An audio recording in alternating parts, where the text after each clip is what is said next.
Good afternoon, hello, welcome to the Garibaldi Red podcast, a Nottingham Forest podcast on this fine Friday lunchtime, or shall we say Friday brunch with Hayes and Astbury. That might become a new feature very soon as Dave giggles away. I'm Max Hayes, your host, and today delighted to be joined by Dave Astbury again to preview another big clash for Forest away at Brighton on Sunday. We are live on Facebook, Nottingham Forest News, and Garibaldi Red on the YouTube channel, so be sure to get your comments in. No Friday cooking questions, please, but many football questions, and me and Dave will do our best to answer them. Dave, let's start. First of all, how are you? I think I can imagine that you've recovered from the Liverpool game now. I was recovered as soon as it had finished, Max, to be honest, because as I walked out of the City ground last week, amidst that, hurricane of anger and vexation and frustration, I knew none of it could be changed. And I couldn't control any of it. None of us can control it. A referee made a decision, however egregious or outrageous that decision was, it can't be changed. As I've just said to you before we came on, you can't have like, "Hi Liverpool, do you want to come back? We'll play the game again." Can't do that. And I've always been of a mind that the referee is right even when he's wrong, which might upset a few Forest fans, but there's no point bothering about it now. It's in the past, stuck there, in hard concrete of the past, and we have to move on. We have to, I think, our lads in particular. I mean, the thing is with it, Max, Paul Tierney made a mistake. Everybody knows it. Paul Tierney would probably admit he's made a mistake himself, because hindsight is an exact science. Forest in certain ways were culpable. We had the best two chances of the game. Anthony missed them. We should have rose-headed the ball after the restart to stop Alexis putting that beautiful ball into Darwin Núñez. So, to say it's the referee's fault or it is too simplistic, it was a confluence of things that went on, Max, but the bottom line is it can't be changed. And what I would like is that if there's a sense of injustice within the squad in the dressing room, I want them to use it as motivation. Moments like that in your life, not just in football, but any sphere of life, you can go one of two ways. You can sort of melt under the pressure, or you can sort of grab it and use it as a motivational tool. And I'd like to think that Nuno this week and the lads have all been sat in that dressing room or on the training ground and putting a chip on their shoulder about it and saying, okay, we've had this thrown in our faces. Let's push back and let's go. And the best way for Nottingham Forest to answer everything that's gone on is to put in a performance at the Amex on Sunday of good football, working together, being that family. I think the spirit in the squad is great. It's probably, if anything, what happened last Saturday will drive them even closer because, as I know from recent events, terrible adversity brings units closer together. And I hope that when we go to the Amex on Sunday, we take that cause and use it for our benefit and to do as much damage, if you like, to whatever Brighton and Hove Albion want to do, mate. I think that's the only way to go on with it. Yeah, I think kind of after the podcast on Monday, for me, I have calmed down about the referee and I've kind of moved on. And like you said, you can't change history, you can't change the past. No.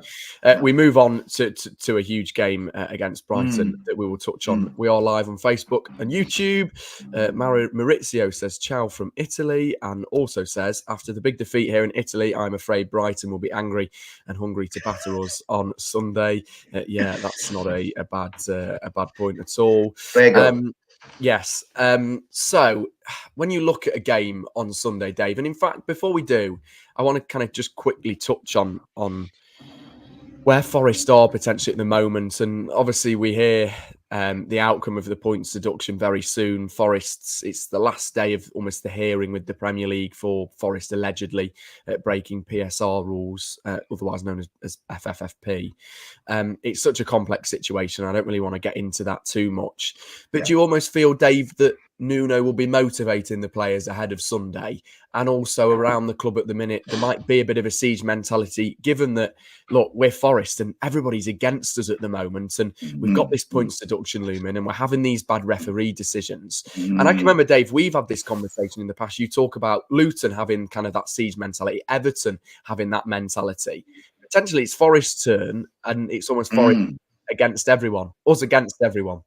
I mean, it's a brilliant summation of it. I mean, articulate, eloquent. It sums it all up.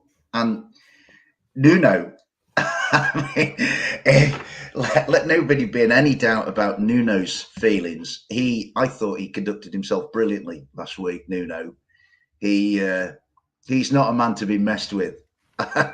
He's quite taciturn. He's sort of quite uncompromising, I think.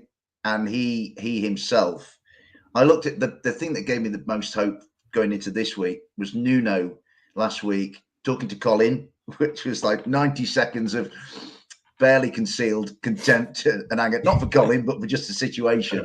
It's obviously, how could, we all love Colin. Colin's a legend. But it was like he went into the press conference and he was asked a question about the referee. He refused to answer it. And then somebody else asked him a question about the referee, and Nuno, quite fiercely, do not insist. Do not ask me about the referee. Do not insist. And I like Nuno. You could see Nuno was like, right, let's get to work this week. And I think he will have, he will feel a particular way about it. That was clear to see from his facial expressions and his body language last week that he was an angry man. But it was a controlled anger. He kept it. He could have said untold things and got himself in a lot of trouble. He could have said something to get himself away from the dugout this weekend. He didn't. I thought he he kept the pan on the top on the boiling pan of water, Max. He kept it just about there. But I looked at that and thought he's got a lot of emotion and feeling that he will transmit into our lads this week through training and talking and team meetings and all that kind of thing. And I think,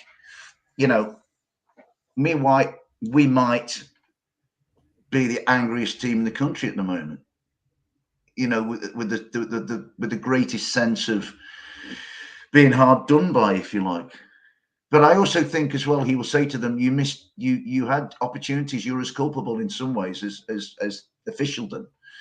He will say, he says every week they need to improve. I do think we are playing better football than we did previously, Max. But, my view on last weekend was, good teams find a way to win matches when they're not at their best, which is what Liverpool did, and maybe why Liverpool are top.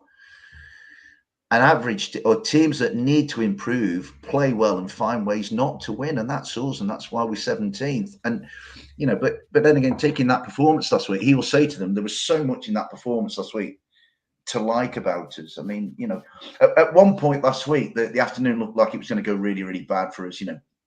Brentford were winning, Palace were winning, Everton were winning, and then at the end of the day, Everton lost, Palace lost.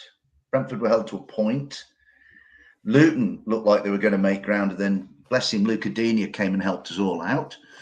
So I think, absolutely, everything you say, Max, in your little piece there, that applies this weekend. And I'm sure, Nuno's thinking is a replica of your set of thoughts, mate. So I absolutely no doubt Forest will be highly motivated this weekend.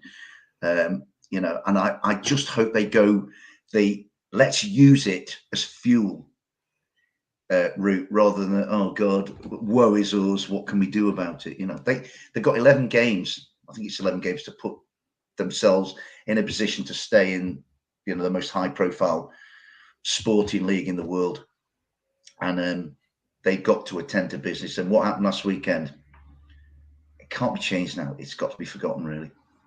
Yeah, and it's certainly a difficult challenge. Those 11 games, 11 cup finals, probably. Yeah, For absolutely. Forest, hoping to Yeah. get kind of any points on the board, especially given a points deduction. Do keep your comments coming on Facebook and YouTube. Any questions, me and Dave happily answer, unless they're about, I don't know, kind of lunchtime recipes of what to eat on a Friday brunch, something like that. We're probably not Steam it up. A box of fish fingers in your oven. Steam some spinach, carrots, and broccoli, and away you go. Pop a bit of sauce on, and that's it. I don't cook; I just heat up. You know, We and want to know that's what you're why I having kind for lunch, Dave. I think it might be chicken Kievs actually. Right, let's stay on Forest instead of chicken Kievs. Absolutely. Interesting point I've been thinking about, Dave, actually this week, and I was talking to a mate about this yesterday. When I look at Nuno on the sidelines, I feel at the moment, and it might be a point that many Forest fans will agree, and maybe many will disagree too, but I feel like Nuno's a bit of a lost man.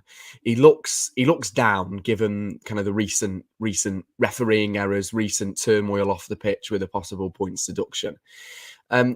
Not that the players aren't playing for him at all. I'm not saying that by any means. I just think there needs to be more of a connection between him and the supporters, and it's very difficult for him to come in. And I keep talking about it off the back of a great manager of Steve Cooper, a fan's favourite.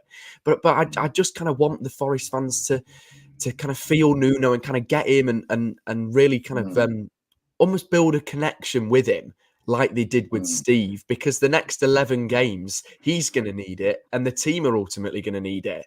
And it is a cliche, but the fans really can be the 12th man. Yeah, they were for most of the game last week. I mean, we said on the show last week, Max, that if Forest could get through the first 15 minutes of that game against the league leaders unscathed, get us on board, then it can be quite powerful. And I think the atmosphere in the City Ground was great last week. Everybody was in on it. As for Nuno, I mean, you know, he and Steve are just different personality types. You know, I think, I don't know, you know, they are what they are. They're both individuals. Nuno, I think Nuno is a little bit more, I don't know. Reserved, potentially, Dave. Possibly. I think, you know, the language barrier. I mean, I you know, to see the difference in the two, I used to, you know, I always get the programme every home game, and Steve would write, you know, a monologue, you know, fill a page. Nuno is very sort of to the point and what have you. I mean, I think he's kind of come in, and I think there's a sort of I think everybody respects him. But you know what Steve Cooper did on a personal level, you know, I don't think that's Nuno's way. Nuno's, you know, we tried that and it got to the point where it didn't work, so we have to kind of go and try something different now. I think he's a little bit more of a disciplinarian than Steve was. I think Steve was everybody's big brother, you know, open door. He was kind of, he had that distance from the team psychologically, but he was kind of everybody's elder brother, mate sort of thing. I think Nuno's a little bit more, I suppose, authoritative in a way. But you know, you can't knock what he's done in football, and I think he's a strong guy. I think there'll be some strong words this week. But I think the way Nuno will get that love from I mean, it's a hard-hearted, ruthless business football. Give us results. You know, if we were to go on a run, right, and win these next 11 games and end up, if we were to do it, I mean, it's unlikely, but if we were to do it and we'd be mid-table, I think if we stay up, the love for Nuno will then generate of itself. Yeah. I don't think there's any disgruntlement with him. I did see one person last week say, we've won one in so many, he's got to go. I'm like, you know, come on, yeah, it's just too early to say that. But you know, they're just different people, and what's good for one is different for another, mate. You know. Yeah, no, I agree. It's an interesting point. I suppose we'll see kind of how the connection might kind of forge with the supporters, and especially given if Forest stay up. Right, let's touch on this weekend's game. What we're here for mainly, Brighton. It's quite funny because we did the preview for Villa, Dave. We've done the preview for Liverpool, and I suppose Brighton are a club where Forest will be kind of looking at and hoping to be like Brighton in 5 to 10 years' time. A great manager in De Zerbi, obviously had Graham Potter before, who kind of went on to other things, but did a brilliant job. The club's very well ran off the pitch, a decent fan base, decent stadium, decent area. It's probably a club that Forest one day aspire to be, surely, in the Premier League. Yeah, I think it is. I think Mr. Marinakis has looked at what Brighton and Hove Albion have done. I mean, you know, and they are superbly run. Tony Bloom, I think, is one of the best owners of a football club in this country. I think he's a lovely man. He's very, very shrewd. They seem to be, or seem to have been, one step ahead of the game, knowing, say, for example, they were going to lose a key player. They always seem to have a replacement. Their scouting procedure is excellent. So much to like about Brighton and Hove Albion. You know, it's, again, a bit like Luton Town and Bournemouth and Brentford. It's one of the great stories of football. I mean, it isn't that long since they were at the Withdean Athletic Stadium playing in, you know, what now be League Two. What they've achieved, like Luton, it's a fairy tale. You know, what they did as well when they came up, Max, they paid their dues. Their first 4 seasons in the Premier League, and this has stuck in my mind, especially in giving context to what we're doing at the moment. They finished, I think they finished 15th, 17th, 15th, and 16th in their first 4 years in the Premier League. They just scraped up those 4 years and stayed in the division. And then all of a sudden, I don't know if it was almost overnight. They just like, blimey, Brighton are now playing like an established Premier League team and have become an established Premier League team. They went through that, if you like, purgatory of 4 years of just relegation fights and just keeping their head above water to be able to get to that sunnier upland. And I've looked at us as we have to kind of do that ourselves. You know, you don't just go straight up to the Premier League and become, right, we're at home here. You know, some teams have gone up, done really, really well in their first season. I mean, Leeds United did, I think they were 9th in their first season when they came back up under Bielsa. And then it started to unravel. And it's unraveled to the point where they've gone back down. They're probably likely to come back up. But, you know, so with Forest, it's just keeping your head above that dotted line. But with Brighton, the only thing I would say with Brighton is I just feel the gloss has gone off a little bit in the last couple of months. I don't know if I'm right in thinking this, but they've won only 5 of their last 22 or 23 games. And I just felt with Brighton, they've stopped being what we like about Brighton. And, you know, because I really like Brighton. I think they play great football. Like you say, it's a cracking stadium. The whole setup's superb. I just felt recently they've kind of lost their mojo a bit. I think maybe they've reached an optimal point of like, this is as much as we can do with Europe and stretching the squad. They make a lot of changes. They've made more personnel changes than any team in this division. And that can't be helpful. You know, it's almost like De Zerbi doesn't know his best 11 or has a settled. I mean, injuries obviously play a part. They've had suspensions. They've had people sent off, things like that. But it just feels like we talked about maybe a good time to play Liverpool last week. I think this might be a good time to play Brighton. You know, the only thing I would say is it's 2 teams who are wounded coming into the game. We're wounded from what happened last weekend. You know, with all the controversy around us, they've just come off a thumping in Rome. You know, and it's almost like both teams are looking for a reset, and they'll probably both be angry. It might be quite a feisty game on Sunday, but Brighton, I just felt De Zerbi's body language, Max, as a little bit quite noteworthy for me. It's almost like I've seen him, and he looks like he's kind of going through the motions a bit. I was talking to a friend who went to Craven Cottage last week, where Fulham beat Brighton quite comfortably. And he felt that Brighton didn't really turn up, and De Zerbi picked pretty much a second string team. Obviously, he had the Roma game in mind, but it just feels like some of them have lost their way. But Evan Ferguson, you know, we all had Evan Ferguson down as the next big thing, a young striker coming. Evan Ferguson's a hell of a player, but he hasn't scored for ages. And you know, it just feels like the bits of Brighton are all floating about without really coalescing. And I just think this might be a good time to play them. And you know, But we've got to attend to us. We've got to use all of that hurt, if you like, to power us through. We win there on Sunday. I mean, that's a hell of a result. I mean, you're hoping that Palace play Luton. So, much as I like Luton, I like Luton, but I want them to get beat every week because I do think it's kind of them and us. I mean, Everton are at Manchester United. Who else? Sheffield United are at Bournemouth, but I mean, Sheffield United, goodness me, I watched them on Monday night. And I feel really sorry for the Blaze fans because that was a betrayal of all the money they paid to go to Bramall Lane and all the emotional investment. It was an embarrassment of a performance to the Premier League, really. And Burnley. I mean, I'm not sure where Burnley are this weekend, but so if we were to win at Brighton. I think it shows maybe the gulf, Dave, doesn't it, between the Championship and the Premier League, and yeah, just the quality difference, and potentially actually you look at the teams in the Championship now that are on the verge of promotion, Ipswich, Leicester, Leeds, just to name a few. I often think that if they played in the Premier League now, that they actually maybe. I just think the quality last season, no disrespect to Luton, Burnley, and Sheffield United, but the quality of the Championship last season isn't where it's at now. I think kind of since Leicester and Leeds particularly and Southampton got relegated, it's been more of an interesting league. So yeah. Do you know what, Max?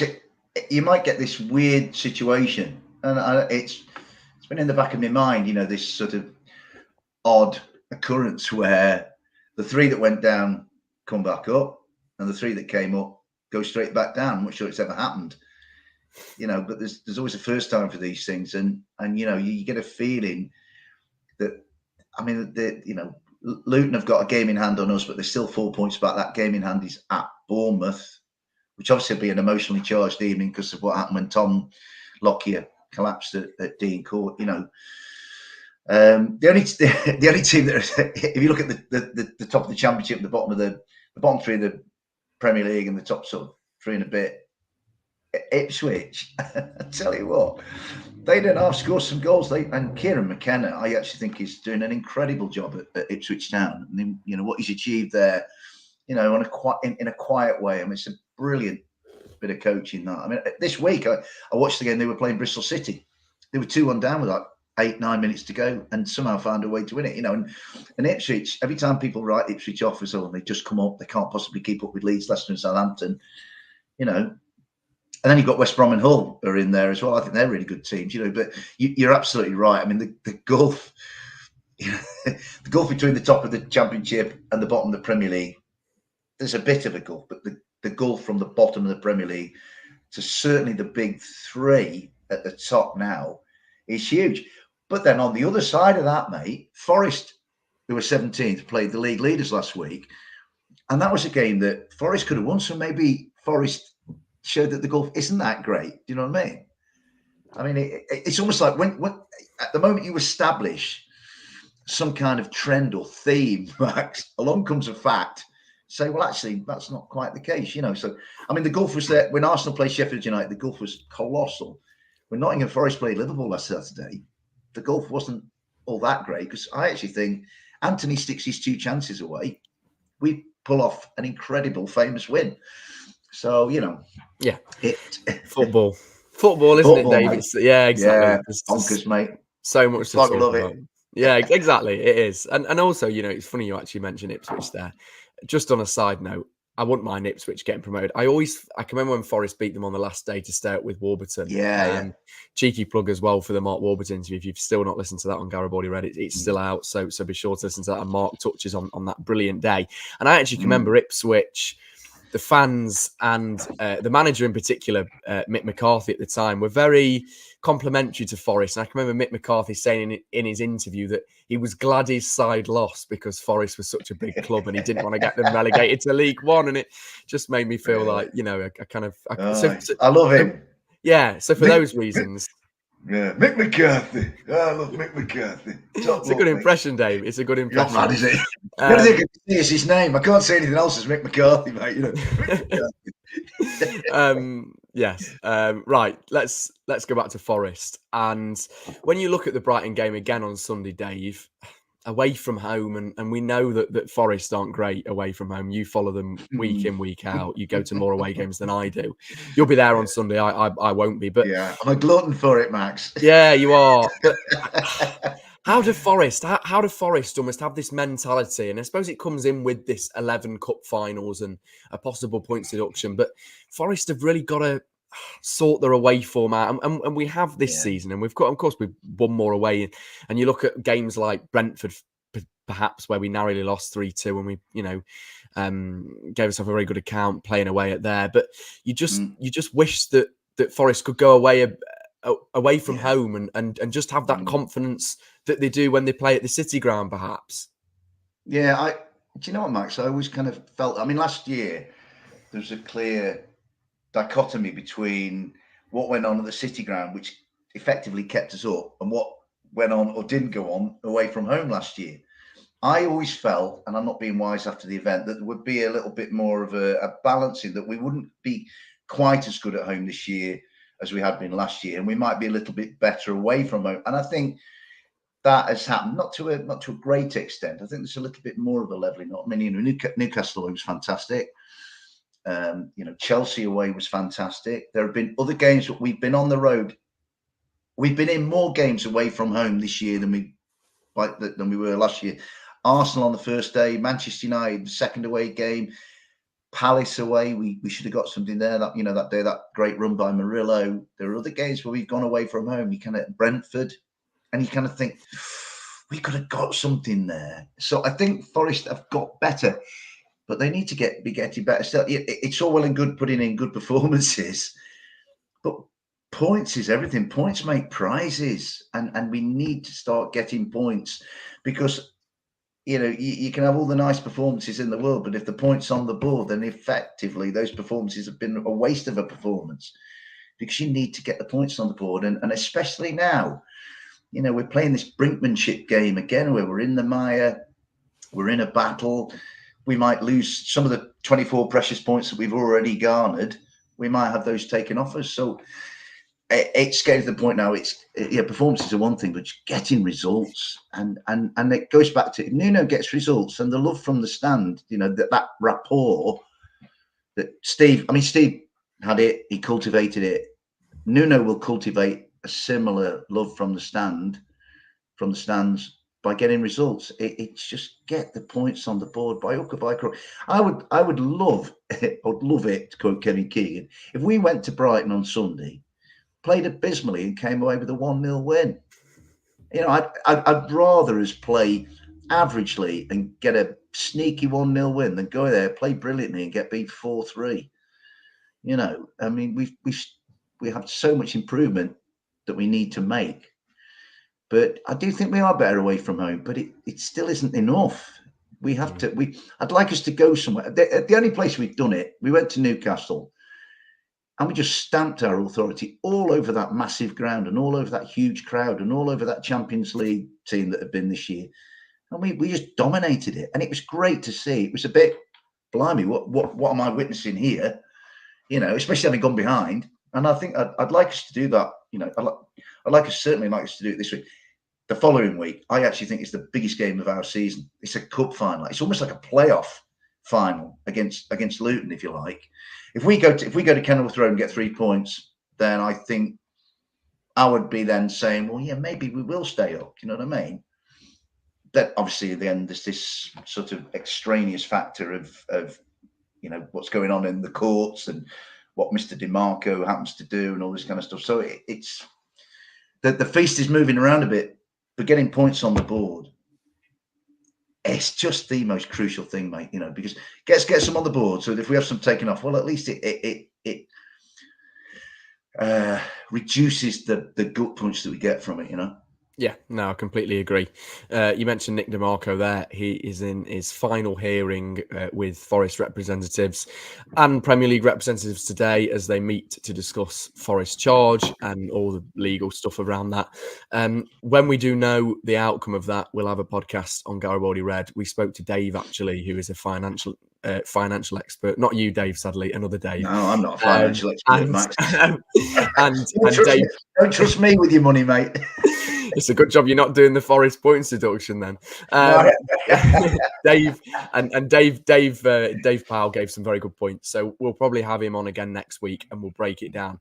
Forest are expected to hear the points deduction by mid-April. It may come sooner, it may come later, given various media outlets and reports. But as soon as we know more information, we will get it out there for you. Before we just actually touch on the points deduction, Dave, I wanted to just finalise thoughts on the Brighton game. And Nuno set to do his press conference again this afternoon, so we'll find out any fresh team news and stuff. But what do you think in terms of when you look at the players that have come back from AFCON and the injuries there? Do you expect any changes, or do you think that Nuno will probably try and stick with the team that faced Liverpool? Yeah. I think the ones that played against Liverpool, Max, get to go again. They all put in a good shift. Like, they kind of went toe to toe with, the best team in the country. Any team that's above Manchester City, who won 5 trophies last year. If Liverpool are above Manchester City, that makes them, arguably best team in the country. And our lads certainly deserved a point from it. Could even have won it.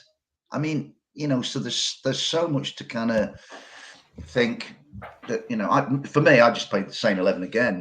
You lads, I'd be in that dressing room. You lads did me a good job last year. You'll get to go again. You got hurt last weekend, right? You got to kick in the crown jewels, right? Go and make up for it this week. I wouldn't make any changes. And I'd almost make no changes, because Brighton make that many changes. It's almost like, Brighton's raison d'etre is to just change everything all the time, and that can't be good.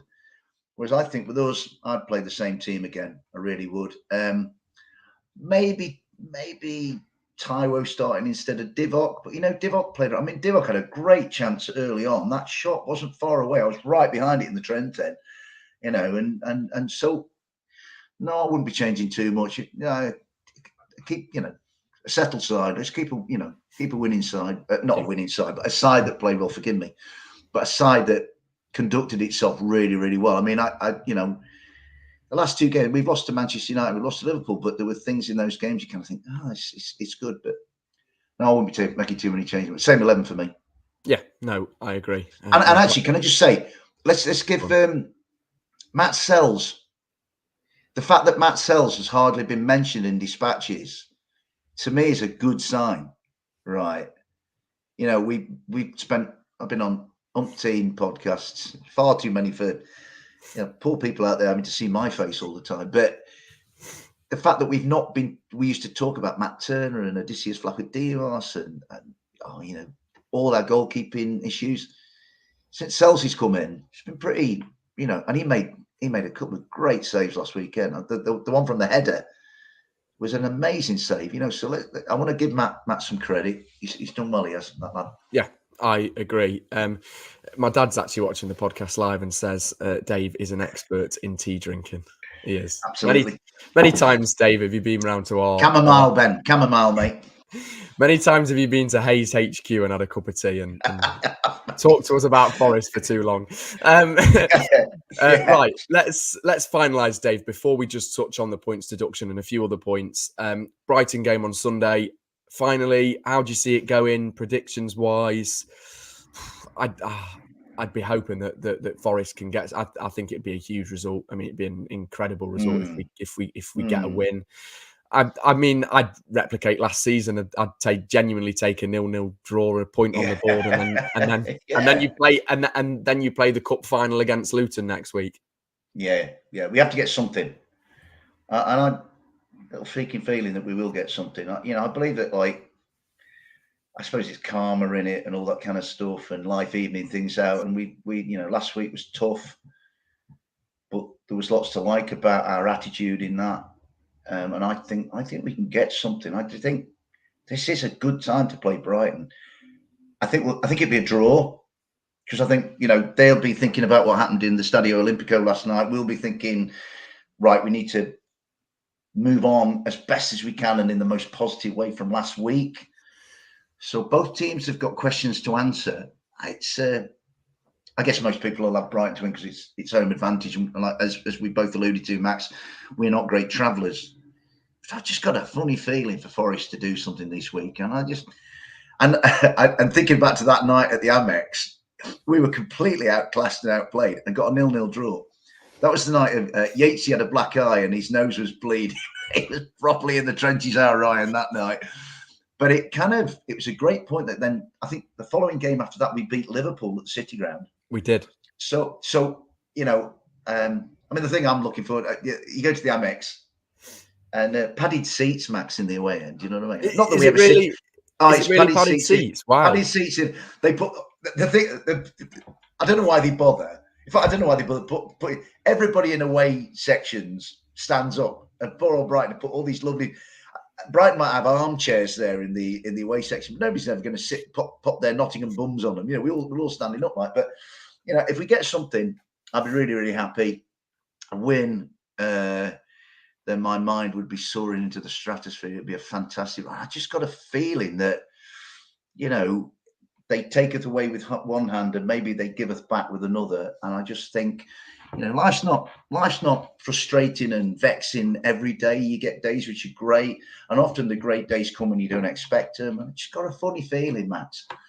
You know, I'm usually quite pessimistic. I was on a show last night, bullying Forest up and then saying, "Oh yeah, Brighton 3-0," because I'm a bit worried. If I say something good about Forest, I'm going to jinx them. But I just got a funny feeling that our lads will have closed ranks this week, and Nuno will have, like I say, stuck that chip on the shoulder and said, "Right, go and take it out on Brighton." You know.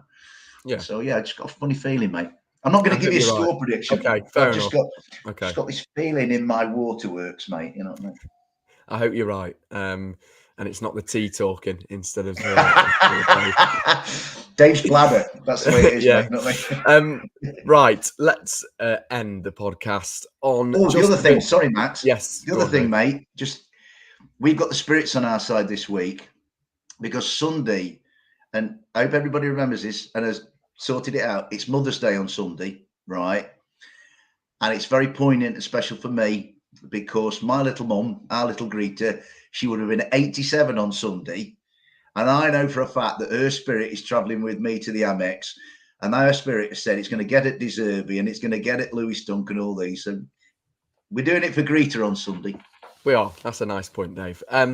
Right, let's look ahead to the points deduction and Forest's hearing. I suppose you'll agree, Dave, that this has got to be concluded pretty quickly. Yeah, it has, Max. We just need to, and we just need to find the outcome very, very soon because it is a massive distraction. It is a massive distraction to the players. Is even though they are professionals, it surely must be going through their mind every single day and every single week. It just needs to be concluded soon, doesn't it, Dave? Yeah, get it finished, get it sorted. My personal view, Max, is that the longer it goes on, the more damage it does to the teams involved, the more damage it does to the credibility of football, the more damage it does to the credibility of the game and the structure that we have. Get it sorted. And the rules keep changing and all this kind of stuff. It's not helpful at all. You know, you look at a table, but you have to kind of ignore it because, well, that could be changed any minute arbitrarily by some decision over there. For us, I'd like, if they're going to take any points off us, take them off us next week before we go to Luton Town, because that would motivate us in that cup final. Yeah. I'd like us, if they're going to take, say they're going to take, I don't know, 4, 6, 8, 10, 12 off us, whatever, take them off next week before we go to Luton Town and then say, right, there you are, Nottingham Forest. There's another piece of motivation. And I say that because if you look back at what happened to Everton, Max, they took 10 off Everton. Obviously, they've got 4 back. But as soon as Everton had 10 taken off them, boy, did they become difficult to play against. They became really feisty, Everton, and they were motivated and fired up. And I'd like to think that if we get some taken off, which I do think will happen, I'm resigned to it, then it's another bit of fuel on the fire to get Forest to move forward, mate. I think it needs to be done as soon as possible for everybody involved, not just us, but all the teams around us at the bottom. Let's get on with the business of letting the football decide where clubs end up with this. The one thing you can't have is like somebody being relegated at the end of the season and somebody staying up and then having, actually, sorry, you're not going down, you stay up now. And Yeah, Ludicrous. Get it done. Yeah, I agree. Let's get it done, and that's probably a nice point to end on. We'll just read out some score predictions. James says 2-1 Forest. Barry says, I'm saying 6 points, Max. I'm guessing that's for the Brighton game and the Luton game. Frank as well saying same team, Forest to win 3-0. God, I'm liking this positivity. Fingers crossed. Fingers crossed. Yeah. That's all we've got to hope for. Dave, thank you as ever. Hope you've enjoyed Friday brunch, and we'll see you probably again next week. And enjoy the trip to the padded seat away end on Sunday, mate. Yeah, I will. Just before going, Max, I need to send a little message of support and love out to somebody, to dear old Barry, who we both know. He's not been very well recently, our old Barry, and he's a wonderful, wonderful man who goes to every game with his family. And I just want to send all my love out to Barry. I know he's been a bit poorly recently, and wishing him and his family all the very best. Yeah, I agree. We echo those thoughts. Steve said a lovely message as well the other week. So fingers crossed, Barry, and hope to see you back at the City Ground soon. Right, we will see you after the Brighton game on Monday for our main show, and then as well next week for all the stuff in between. Have a great weekend. Fingers crossed for a Forest win on Sunday. And there's one positive we can end on this Friday. Paul Tierney isn't the referee. So we'll be on. You Reds!